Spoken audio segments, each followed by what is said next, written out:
ही WhatsApp guys, तो यार कैसे हो सब लोग। तो आज की इस वाली वीडियो में हम बात करेंगे मोस्ट इंपॉर्टेंट क्वेश्चन फार्माकोलॉजी 3 के बारे में। तो वीडियो स्टार्ट करने से पहले तो अगर आप इस चैनल पे नए आए हो तो प्लीज़ चैनल को सब्सक्राइब कर दीजिए, क्योंकि ऐसी वीडियोस इस चैनल पे आते रहेगी। तो बढ़ते हैं वीडियो की तरफ।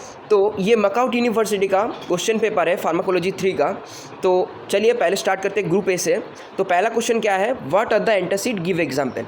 तो आपको पता है कि एंटासिड क्या है। एंटासिड हमारा जो एसिड सिक्रेशन को क्या करता है, कम करता है या फिर न्यूट्रल करता है, जो वही है हमारा एंटासिड, ठीक है।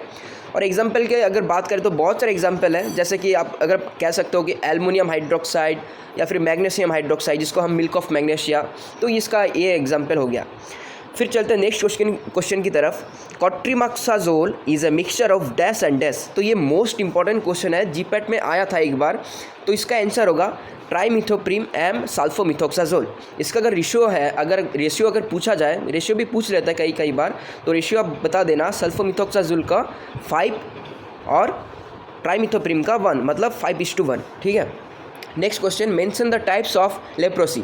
ठीक है, तो लेप्रोसी का 3 टाइप्स होती है, एक ट्यूबरकुलॉइड, एक लेप्रोमेटस और एक बोर्डार्लिंग। ओके, बढ़ते हैं नेक्स्ट क्वेश्चन की तरफ। Mention 4 anti cancer agent. तो एंटी कैंसर एजेंट जो कि हम बोल सकते हैं एंटी न्यूप्लास्टिक एजेंट भी हम कह सकते हैं। तो मोस्ट अगर ज़्यादा इंपॉर्टेंट अगर ड्रग पूछा जाए तो आप लिख के आना, मेक्लोरिथामिन एक हो गया, साइक्लोफॉस्फामाइड हो गया, 6 मार्केप्टोप्यूरिन हो गया, 6 फ्लोरोयूरासिल हो गया, ठीक है। तो ये हो गया आपका answer. Next question, what is teratogenicity, give an example. तो टेराटोजेनिसिटी क्या है, ये आप सेमेस्टर 4 में ऑलरेडी पढ़ चुके हो, ठीक है। फार्माकोलॉजी 3 में भी था, फार्माकोलॉजी 1 में भी था और फार्माकोग्नोसी 1 में भी था, ठीक है। तो टेराटोजेनिसिटी कुछ नहीं है, जब हमारा वुमेन के अंदर प्रेगनेंसी होता है तब एक प्लेसेंटा बैरियर डेवलप होता है, जो कि क्या करता है, फीटस को प्रोटेक्शन प्रोवाइड करता है। तो हम ऐसे अगर ड्रग ले जो कि हाईली लिपोफिलिक इन नेचर है, तो वो ईजिली क्रॉस कर जाता है वो प्लेसेंटा बैरियर में।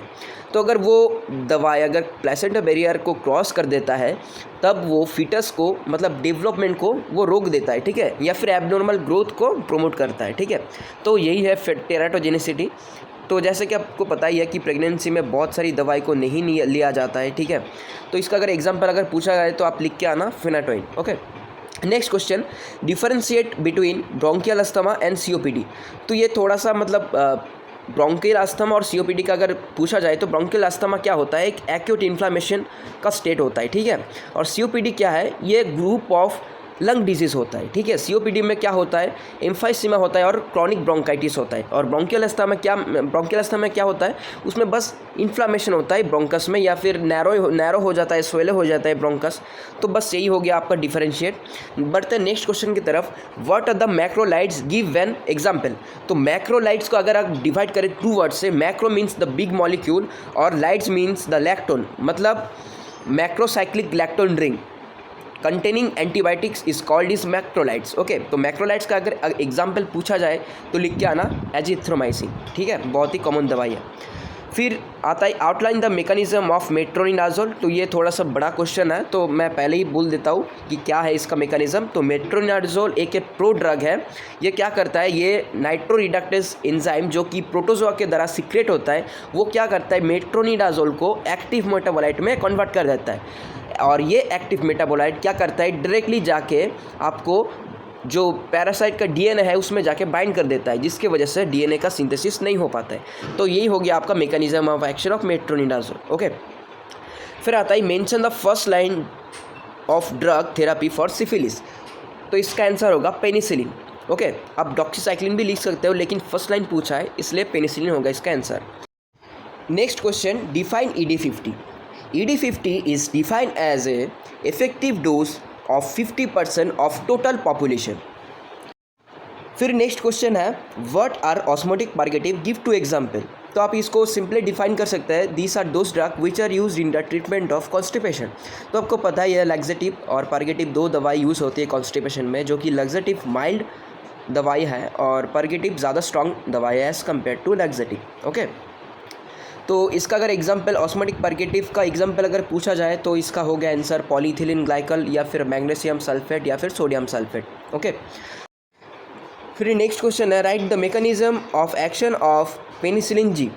तो इसमें पेनिसिलिन और पेनिसिलिन जी में कुछ डिफरेंस है नहीं मैकेनिज़्म में। पेनिसिलिन का जो मैकेनिज़्म है वही लिख के आना पेनिसिलिन जी के लिए।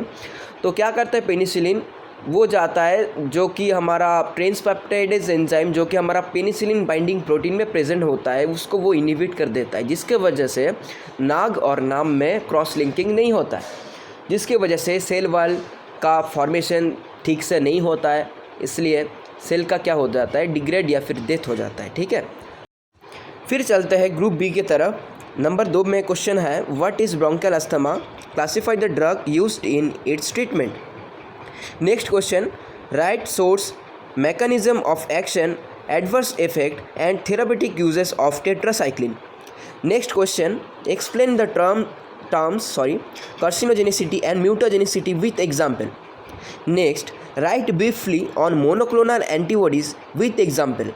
Next, classify antileprotic drugs with example. Write the mechanism of action of dapsone. Next group C के क्वेश्चन में आता है 7A, classify antimalarial agent with example. 7B, discuss pharmacology of chloroquine. Next question number 8, classify anti cancer agent with example and mechanism of action.